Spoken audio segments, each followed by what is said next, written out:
How to work on chess. That's not easy. Most chess players just sit at home and then they watch some videos or like this one, or they read through some books, or they play some online bridge.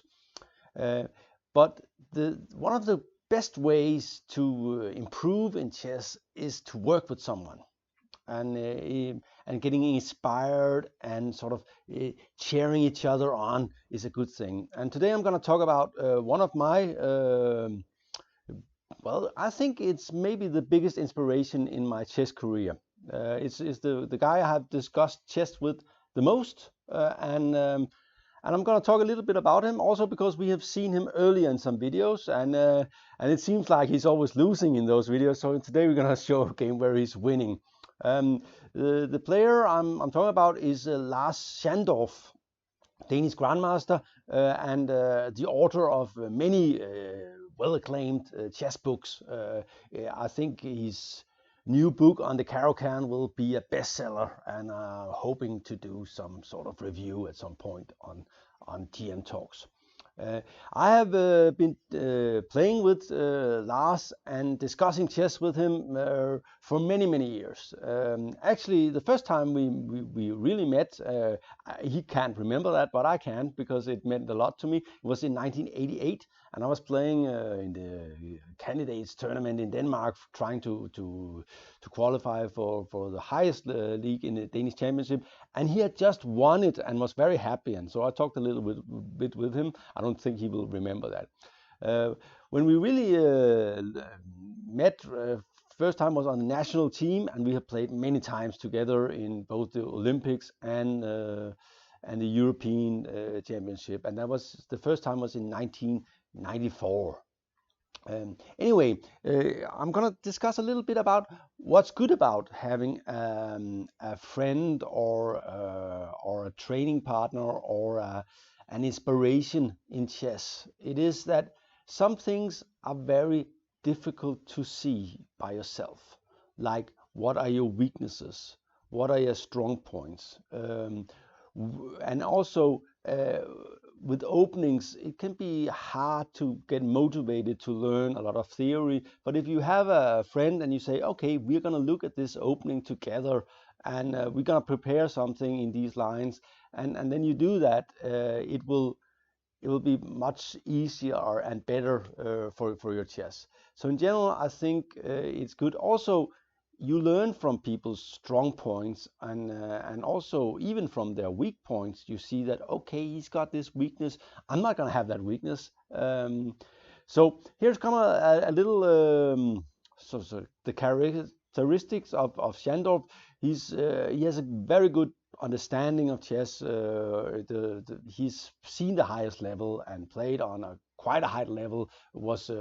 He won the Bundesliga together with Werder Bremen once, and has played against many strong players, and is in general was especially earlier. Now he's in his mid-50s. He was very solid and very hard to beat. So he was a very good fighter. But he was.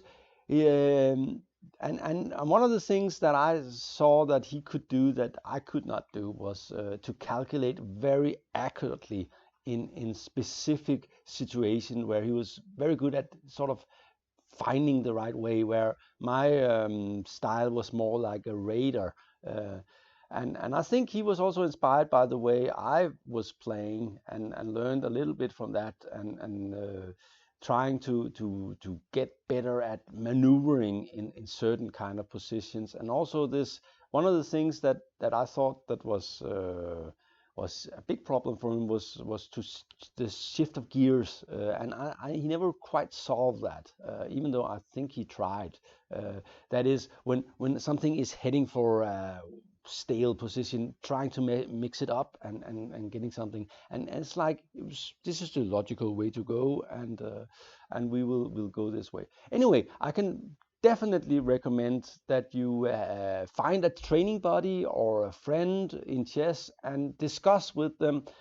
And then there's this disclosure problem. How much should you tell? And I think in general you should be honest. You should be totally honest, and you should share everything. And then and you're going to play, if you're like the same level, me and Schandorff has been about the same level for at least 20 years. We will play a lot. We'll meet in a lot of games, and then there's the problem with the openings, because we discussed this opening. We were looking at the Catalan for white in this variation. So when he plays the Catalan, am I going to play, find something different, or I'm gonna what I'm gonna do about that? And I think in general, sharing is caring, and you should think of it this way, that if he gets better, you will get better. So if you have a very good training partner, so don't hold back. Just let go of, and if you have knowledge, share it, and hope that you will have this fruitful relationship where you can share knowledge together. We have sometimes sit together and train by doing studies and things like that, but mostly it has been discussing openings and sharing ideas. And I think it is a problem when you play against each other, but it's not a big problem. So it's better to just tell. It's like with the GM Talks channel. If you think it's very good, don't keep it secret. Discuss it with friends and say, okay, this guy Sune says this about the Carlsbad structure. What do you think about it? And then get to sort of improve your knowledge on different things. That's always a good idea. Okay, we're going to see a game by Schandorff. It's a very short game. So short but sweet. He's white against Jan Sorensen and it's a Danish team championship in 1996. And it sort of goes to show, it's very short and very sweet, and it goes to show the strength of Schandorff in certain aspects. And I think when his best games are very instructive and very useful for learning. So I think he's a very good author, because he's thinking very logical, and it's sort of progressing naturally. So it's not a lot of messy lines. It's sort of, this is logical, and here you should look for tactical solution and things like that. Anyway, and this is c5. Schandorff is also playing the opponent. He knows that Jan Sorensen loves to play the Benko or Volga gambit. After d5, he will go b5. So if white was to go d5, here we go b5,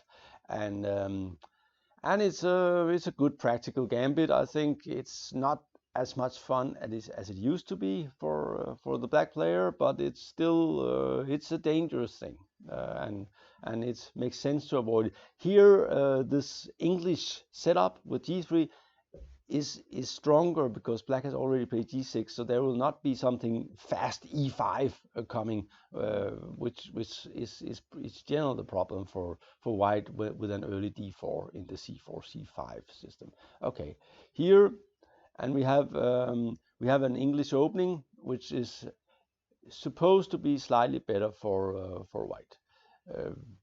Janssen plays this, which is a move to trying to confuse white, and he's actually not confused, because, and here maybe threatening something with this knight somewhere, hitting here,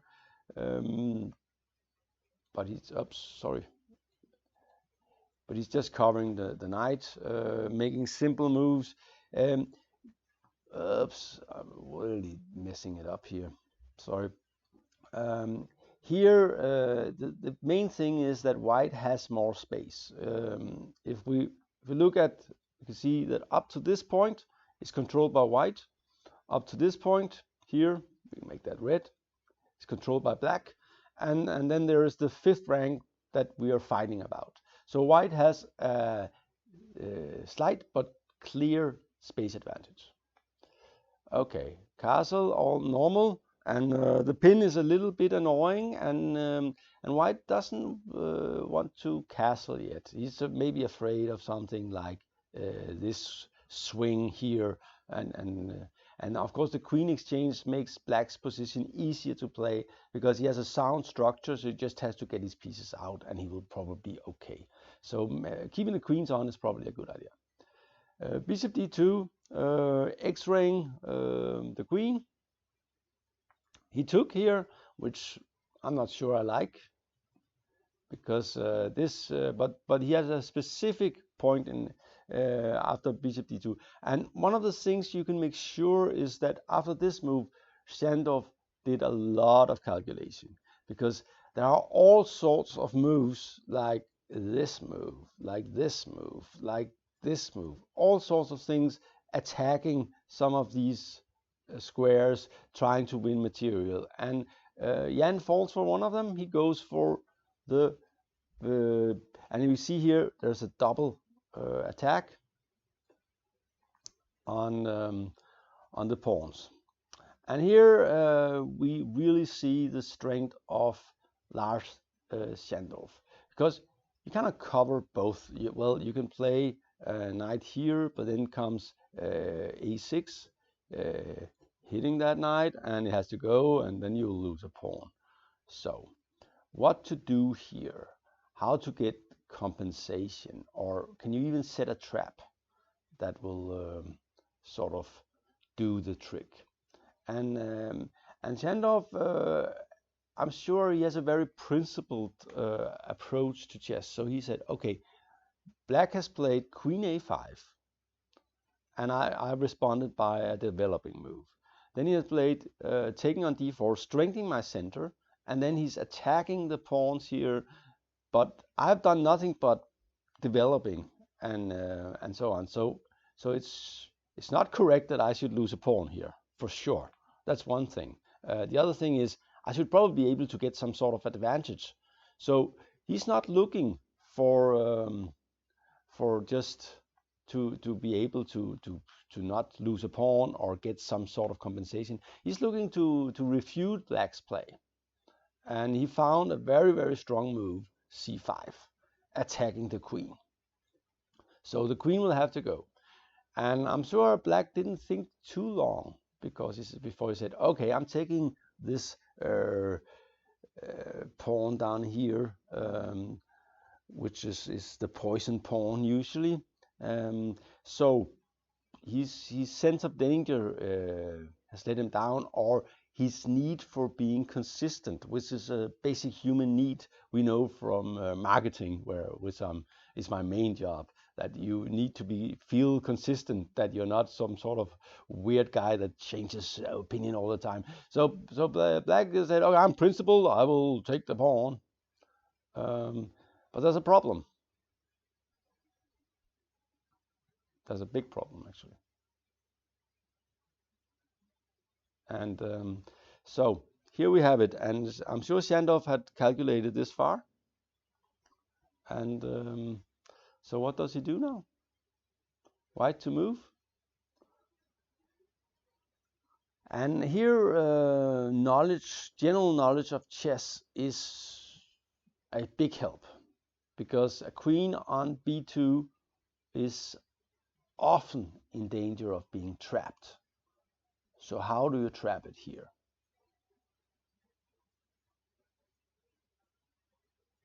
I think black has probably calculated something like this here, and maybe knight here, and thinking, okay, but I take this pawn, and nothing bad is really happening, and I always have a refugee square here, or white will make after knight c7, rook b8, maybe I can sacrifice the exchange or something.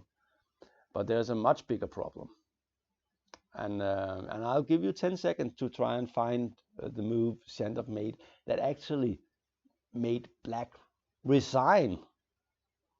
So, are you ready? Here we go. Oops.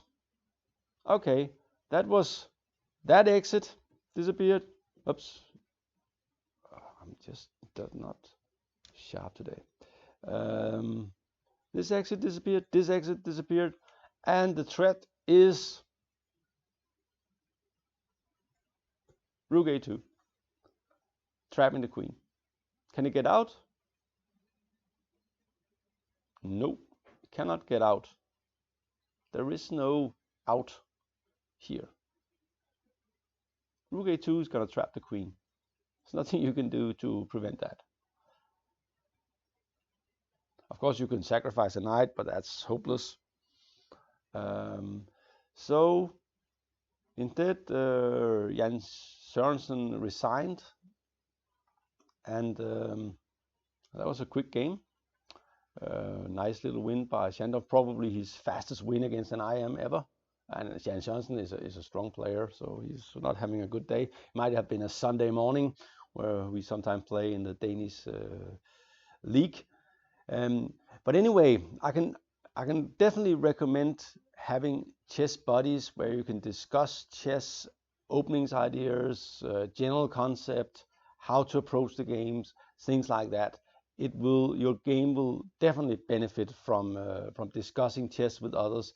And if you know something, share it with your friend. This is what they are for, making sort of your combined knowledge double. That's a very good idea. This was a little bit different video. I hope you enjoyed it anyway. GM Talks is signing out. Remember to share and care. Thank you.